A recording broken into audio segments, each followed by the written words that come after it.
राधे राधे, जय श्री कृष्ण। नमस्कार, बहुत स्वागत है आपका आपके अपने यूट्यूब चैनल आध्यात्मिक टॉक्स में।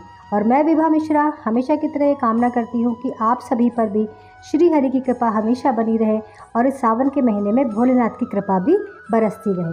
दोस्तों, आज हम बात करेंगे रुद्राभिषेक की कि जो है भगवान शिव का जो है रुद्राभिषेक क्यों किया जाता है और इसका हमें क्या फल प्राप्त होता है, किन किन चीज़ों से रुद्राभिषेक किया जाता है, कौन सी ऐसी मुख्य चीज़ें हैं जिससे हमें करने से हमें किन किन फलों की प्राप्ति होती है। तो ये जानकारी आपको इस वीडियो में मिलने वाली है। यदि आप चैनल पर पहली बार हैं तो चैनल को सब्सक्राइब कीजिएगा। जानकारी पसंद आए तो आप एक लाइक ज़रूर कीजिएगा और इसको शेयर करना बिल्कुल भी मत भूलिएगा। देखिए, भगवान शिव का एक नाम रुद्र भी है, तो उनका अभिषेक जो है वो रुद्राभिषेक कहलाता है। सावन के महीने में इसका विशेष महत्व होता है। सावन के आप किसी दिन भी रुद्राभिषेक कर सकते हैं।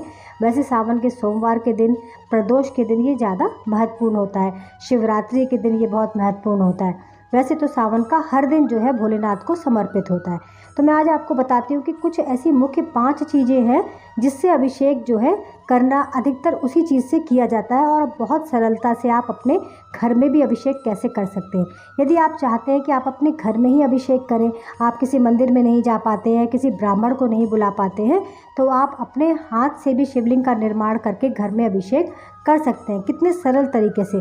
कहा जाता है कि जो भी स्त्री पुरुष अपने हाथ से शिवलिंग बनाकर उसका अभिषेक कर देता है तो उसके घर में अकाल मृत्यु की संभावना भी भोलेनाथ हर लेते हैं और उसकी सभी मनोकामनाएं पूर्ण करते हैं। तो आप वीडियो के साथ पूरा बने रहिएगा, कहीं भी स्किप मत कीजिएगा, क्योंकि आपको ये जानकारी बहुत लाभ देने वाली है। देखिए, 5 चीज़ें अभिषेक करने में महत्वपूर्ण होती है। कहा जाता है कि दूध, दही, घी, शहद, शक्कर और ये जो गंगा जल होता है ये मेन होता है अभिषेक करने के लिए। तो आप जो है, मैं आपको बहुत सरल विधि बताती हूँ कि यदि आप ब्राह्मण नहीं बुला सकते, आप किसी मंदिर में जाके अभिषेक नहीं कर पा रहे, तो आप अपने घर में गमले की ही मिट्टी से एक शिवलिंग का निर्माण करके उसका अभिषेक भी आप कर सकते हैं और उसको उसी गमले में आप पूजा के बाद जो है कहा जाता है विसर्जित कर दिया जाता है। तो उसका नियम मैं आपको बताती हूँ। देखिए, बस गमला जो है तुलसी जी का नहीं होना चाहिए, क्योंकि तुलसी जी के गमले में कभी भी शिव जी का निर्माण नहीं किया जाता, शिवलिंग स्थापित नहीं किया जाता। तो आप जो है किसी भी पौधे के गमले में या दूसरा सादा गमला ले लीजिए, उसमें मिट्टी से उसी मिट्टी की जो है शिवलिंग का हाथ से अपने निर्माण कर लीजिए और उसका अभिषेक करिए। देखिए, 5 चीज़ें मैंने बताई वो मुख्य चीज़ें हैं, उससे हमें क्या क्या फल प्राप्त होता है। कहते हैं कि किसी को अगर कोई असाध्य रोग हो, कोई बहुत लंबी बीमारी चली आ रही हो, उसको ठीक ना हो रही हो, उसको दवाई फ़ायदा ना कर रही हो, या किसी को बुखार रहता है, ज्वर की समस्या रहती है, हमेशा उसको बुखार आ जाता है और ये परेशानी लंबे समय से चल रही हो, तो आप जो है गंगा जल से, कुशा जल भी कहते हैं, कुश का जो है घास लोटे में डालकर और उससे अगर आप भोलेनाथ का अभिषेक कर देते हैं तो इससे जो है आपका असाध्य रोग जो है उससे आपको निजात मिलता है। धीरे धीरे भोलेनाथ उसको हर देते हैं। तो आप सावन के महीने में पूरे सावन अगर कर सके तो ऐसा करके ज़रूर करें, जिससे आपको इससे निजात मिले।